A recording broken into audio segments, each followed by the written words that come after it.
So we're back to Whispering Memories. Technically, Chapter 3, and to be honest, I'm really enjoying this. Just for context, this was made by a friend of mine. If you haven't watched the first episode, please go watch the first episode. Otherwise, you will have zero context. So yeah. Ooh, what's happening? Why does this place feel so wrong? Yeah, I think this is the new Doki. I'm enjoying this. I am really enjoying this. Why does this place feel so wrong? Familiar but messed up. Hello? Anyone there?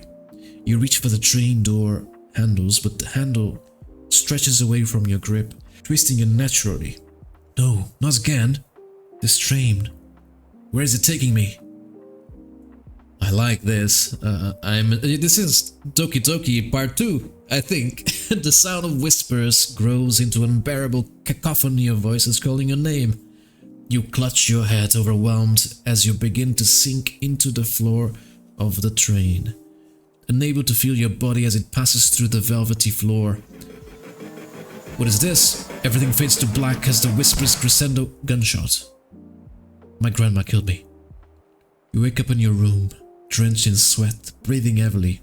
Your phone buzzes on the nightstand. Why do I have that in my nightstand?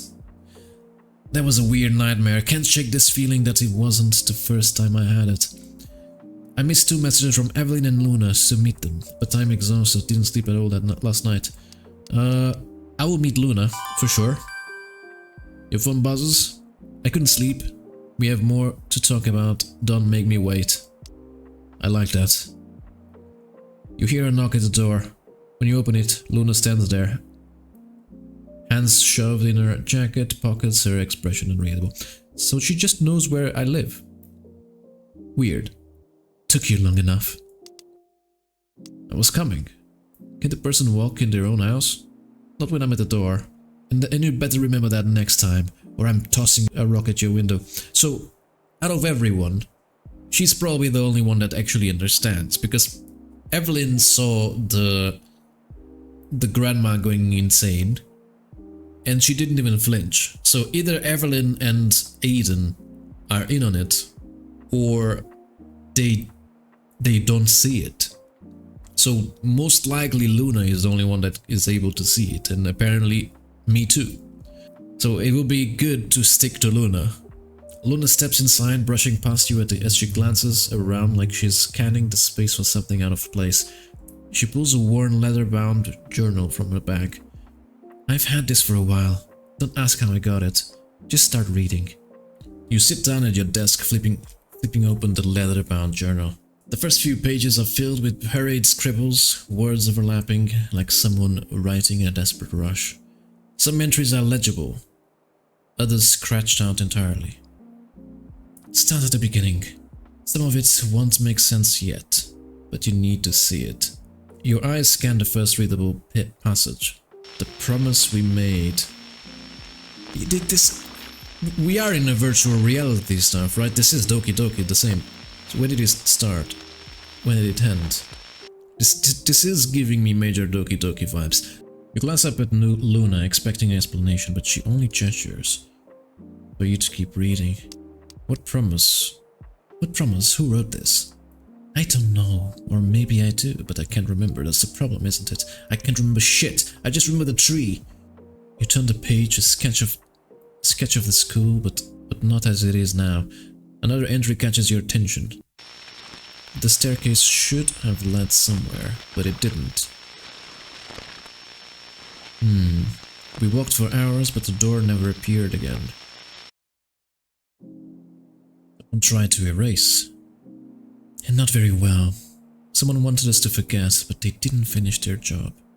That's the part that scares me the most. Another page features an illustration of the playground scrawled beside it.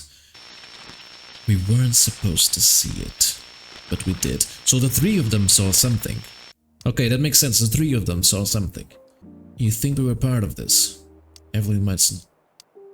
I will ignore Evelyn. Well, unless she's... Wait, she's the villain! Evelyn is the villain! Yes, makes sense.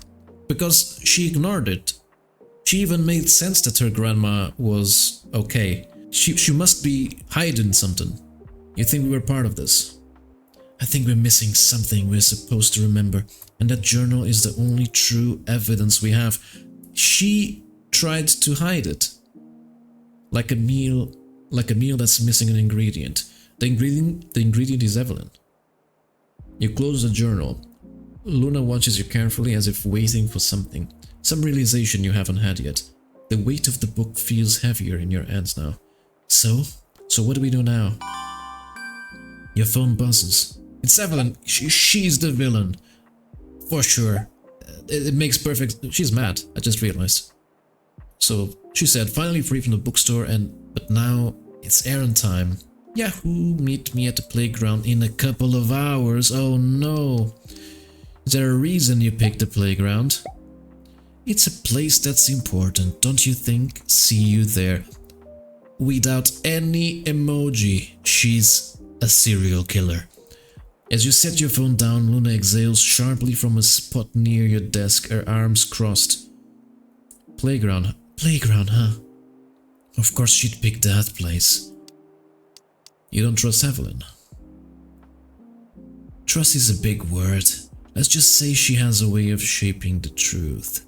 Yeah, I think she's onto her. That makes me kind of nervous. You glance back at the journal, your mind swirling with questions. The playground wasn't just a place for childhood games. Something happened there. Something that left a mark deep enough to be scribbled inside the pages of the journal. If you're going to meet up with her, keep your eyes open. Places like that, they hold on to things. Maybe you should come. I'll pass. This one's yours. Have fun, I guess. Does she not remember? We were in the playground yesterday.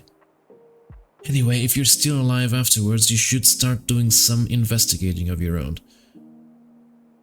Okay. Those two really don't like each other. I think it makes sense though. Your phone buzzes? Okay, I'm bored, somebody entertain me. You have errands, don't you? Multitasking is a thing. She is a villain. Is this your way of asking what we're doing? No, why would I do that? She could be the red herring, to be fair. Like, the game is trying to make me think she is the villain, but maybe she's not. So I'm going to the supermarket, laundromat, and then going to the candy store in that order. She's very suspicious, but maybe it's the game wanting me to think she's suspicious. Okay, so no one saw anything weird today, just asking, do dreams count? Why do you want to know? Let's go with that.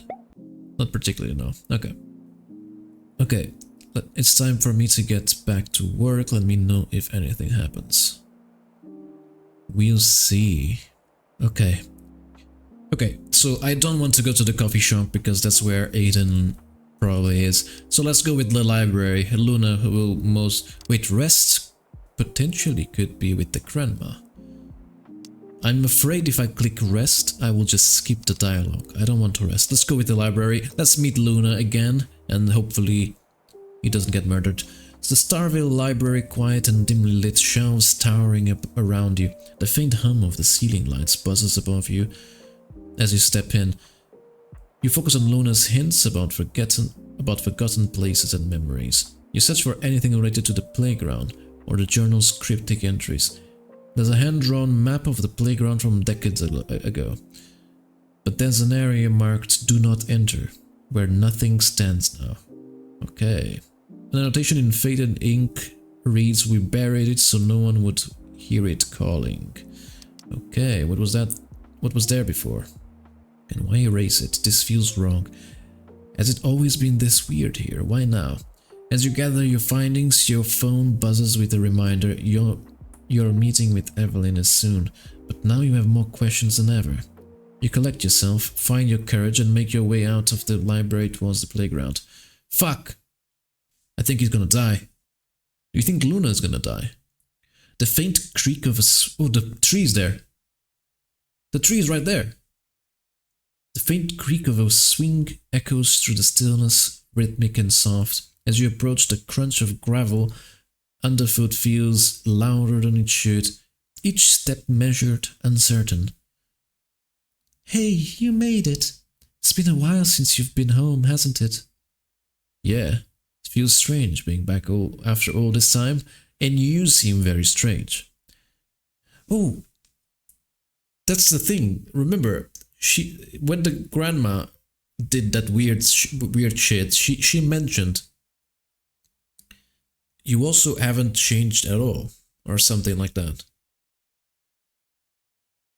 I don't know. It's strange. Strange dialogue. Strange. Or maybe it's the memories creeping in. The silence stretches for a heartbeat too long. Do you remember what we talked about here after class the day after your 16th birthday? That's very specific. Question lingers, hanging in the air like an unfinished melody. Why does she look so expectant? It's been years since I left. How could she possibly expect me to remember every conversation we had?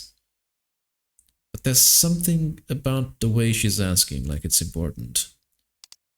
Let's say, remind me. Always deflecting. Some things never change. Her laugh feels light-hearted, but her eyes, they're watching too closely. She glances at the swing beside her, an unspoken invitation. You sit down, the chains groaning slightly under the weight because I'm fat. Do you still have that old mixtape we had? The one with the songs we swore would be the soundtrack of our lives? The mixtape. I haven't thought about it in years. Did I keep it? Did I leave it behind, like so much else? Mixtape. I don't remember any mixtape. Maybe that's for the best. Some memories shouldn't be found. Does she not want me to remember something about it? Remember the bookshop on Maple Street? We used to hide in the back, pretending we were anywhere but here. We made plans to run away, didn't we? We did, but I didn't know you would run away from me instead. We were just kids saying silly things, but maybe I hurt her more than I realized. The lake. What? We buried something there once, something we never told anyone about. Do you still recall what it was? What the fuck? I don't remember burying anything. A time capsule. Oh, okay. Filled with letters of our most precious secrets and dreams. Seems a little vague, and I don't remember burying anything. Why can't I remember that? The fading light casts long shadows across the playground, and the silence between you is louder than any words. Evelyn's smile remains, but now it looks more like a mask. She cares. You can feel it. But there's something she's not saying. Something she's holding back. And you can't shake the feeling that whatever it is, it might change things forever.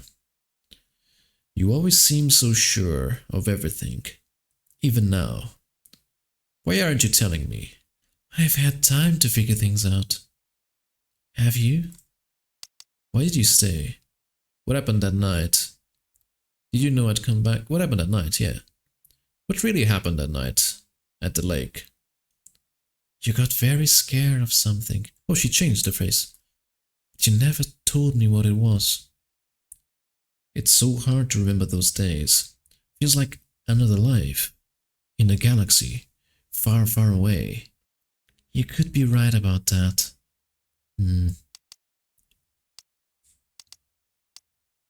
What did I leave behind?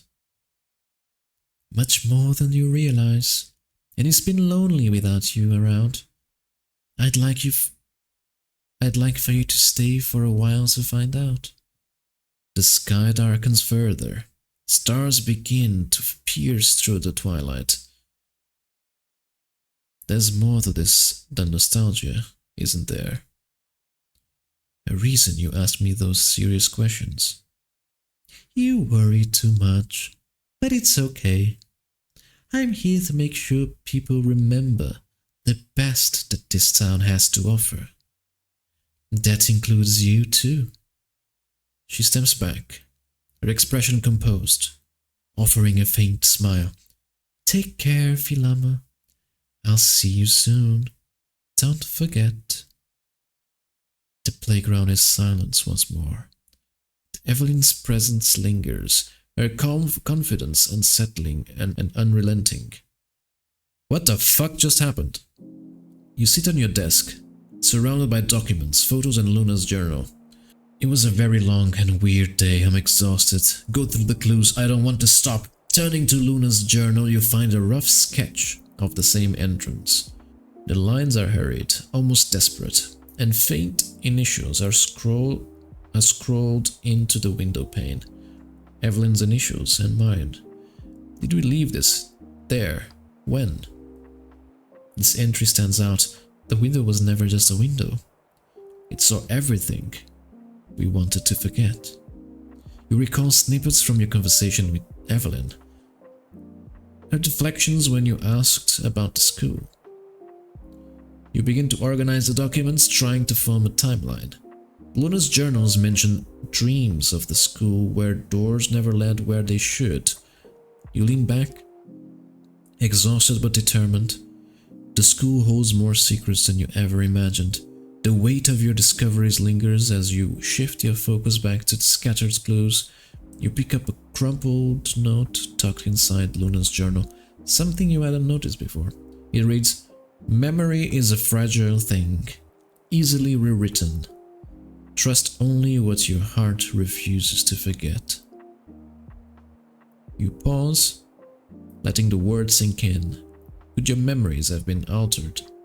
But there's no concrete proof yet. This is giving me the creeps, but I have to know. I can't just let this go. With so many strange occurrences, how much of what I know is real? I need more facts before jumping into conclusions. You grip Luna's journal tightly, wondering if it's something we can blindly trust.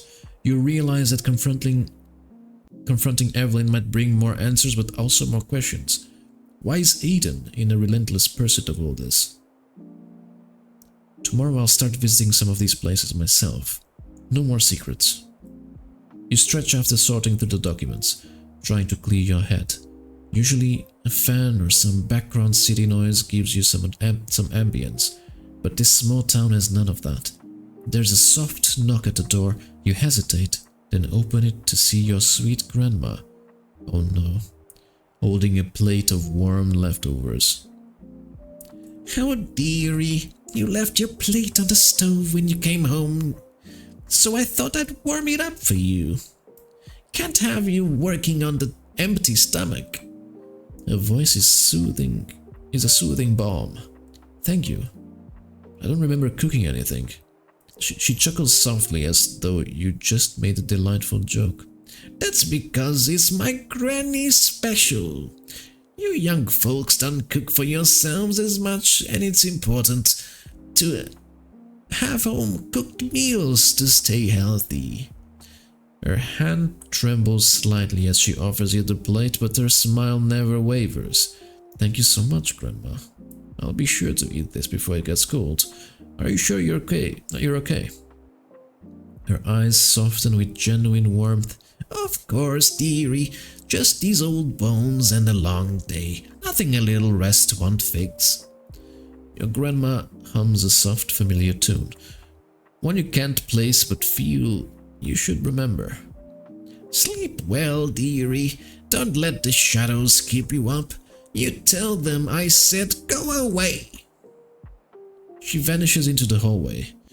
Silence swallows the room, but the lingering sense of unease remains. The sound of a text snaps you from staring down the haunting hallway. It's probably Evelyn. It's Luna. "So about earlier, sorry if I was a little harsh. Didn't mean to take it out on you. I don't know. I don't say a bit much, but I do care. I just don't always know how to show it. Just don't put. Oh, she's tsundere. Tsundere? I don't know. It's okay, I get it. Thanks for saying that. Yeah, well, don't get used to it, but seriously, I'm glad you're here. Good, don't make me regret saying all this sappy crap. Night dummy. Oh, she's cute. She's cute. Why can't I reply? I wanted to reply to this. You smile softly as the screen dims, feeling a little less alone. Then your phone lights up again. Your phone buzzes. Oh, memories can be dangerous. Oh no, I can't reply. The cryptic message leaves you feeling exposed and uncertain, as though your investigation is being closely monitored. Finish chapter 3, end of the demo. Oh, come on! Oh, thank you. I will definitely continue this. As soon as it is released, I will continue this. So yeah, thank you very much. I hope you enjoyed this. I really enjoyed this, honestly. I'm really impressed. Please like and subscribe. Oh no, chairs. So cute. Oh, this bummed me out. I wasn't expecting that. Please check the demo out for the love of chairs. And I'll see you soon.